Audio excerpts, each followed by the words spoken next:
அடிக்கடி நான் சொல்லக்கூடிய ஒரு செய்தி, பெருமானாருக்கு பசிக்குது, கடுமையான பசி. அல்லாஹ்வுடைய தூதர் வீட்டிலேருந்து வெளியே இறங்குறாங்க. அபூபக்கர் ரலியல்லாஹு அன்ஹு பாதையில மீட் பண்றாங்க, கேட்கிறாங்க. அபூபக்கர் ரலியல்லாஹு அவர்களை பார்த்து, அபூபக்கர் எங்கப்பா, எங்க போறீங்க?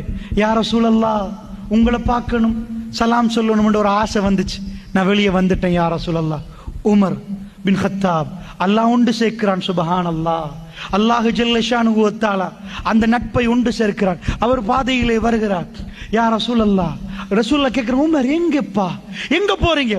அவர் சொன்னார், அல்லாஹ்வுடைய தூதரை பார்த்து, அல்லாஹ்வுடைய தூதரே, எனக்கு பசிக்குது, அதனால் வெளியே வந்தேன். வல்லதி நஃப்ஸி பியதி, எவன் கரத்தில் உன்னுடைய ஆன்மா இருக்கிறதோ அவன் மீது ஆணையாக, உமர் எனக்கு பசி, அதனால் தான் நானும் வெளியே வந்தேன். அல்லாஹ் ஜல்ல ஷானுஹு வ தஆலா ரிஸ்கை கொடுக்க போகிறார். போறாங்க ஒரு சஹாபியுடைய வீட்டு, கதவை தட்டுறாங்க. அவர் வருகிறார். அவர் எங்க? தோட்டத்தில் ஓடி வருகிறார். கேள்விப்பட்டு, அஹ்லன் வ ஸஹலன் வ மர்ஹபன் யா ரசூலல்லாஹ், வெல்கம் வெல்கம் யா ரசூலல்லாஹ், வாங்க. ஓடி வருகிறார். வந்த உடனே ரசூல் ஸல்லல்லாஹு அலைஹி வஸல்லம் பதறி போய் ஈச்சப்பழங்கள் எல்லாம் கலட்டி கலட்டி வைக்கிறார். அதுல செங்காய் இருக்குது, இப்பயும் வைப்பாங்க, பழுத்தது இருக்குது, கொஞ்சம் பச்சைக்கு வாசி. ரசூலுல்லாஹ் ஜோக்குக்கு மாதிரி கேட்கிறாங்க, என்னப்பா இதை வச்சிருக்கிறீங்க, சாப்பிடக்கூடாதுக்கா?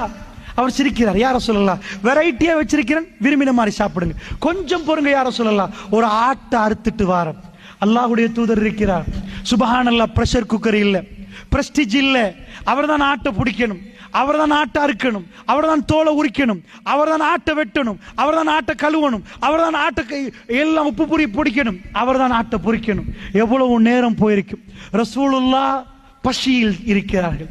அந்த பசிதான் அந்த பகல் உச்சி வெயிலில் அவரை வெளியே கொண்டு வந்தது. அவ்வளவு பசி. உமர் பின் கத்தாப் ரலியல்லாஹு அன்ஹு அவர் அங்கே பசி.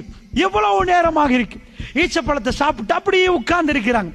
எவ்வளவு நேரம் என்று ஹதீஸில் வரவில்லை, நானாக கற்பனை பண்ணி பார்த்து எவ்வளவு நேரம். அவர் கொண்டாந்து இறைச்சி சட்டியை வைத்தார். பிரியாணி அல்ல, ஃப்ரைட் ரைஸ் அல்ல, வெறும் இறைச்சி. பெருமானார் சாப்பாடை கை வைக்க முன்னாடி, யா அபூபக்கர், யா அபூபக்கரே, லதுஸ்அலுன்ன யௌமஇஸின் அனின் நஈம், இந்த நிஅமத்தை பற்றி மறுமையில் அல்லாஹ் கேட்பான் அபூபக்கரே. சுப்ஹானல்லாஹ், இது அல்லாஹ்வை நினைப்பது. எப்படி சாப்பிட்டாங்க?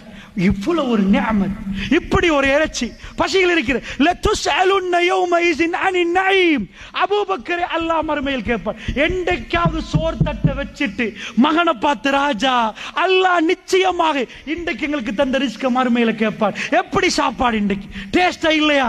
அல்லாஹ் தந்ததை கேட்பான். என்றைக்காவது உணர்வு வந்ததா? அப்ப எப்படி நிம்மதி வரும்? அல்லாஹ்வுடைய நல்லடியார்களே, எதனால் நிம்மதி எதிர்பார்க்கிறீங்க?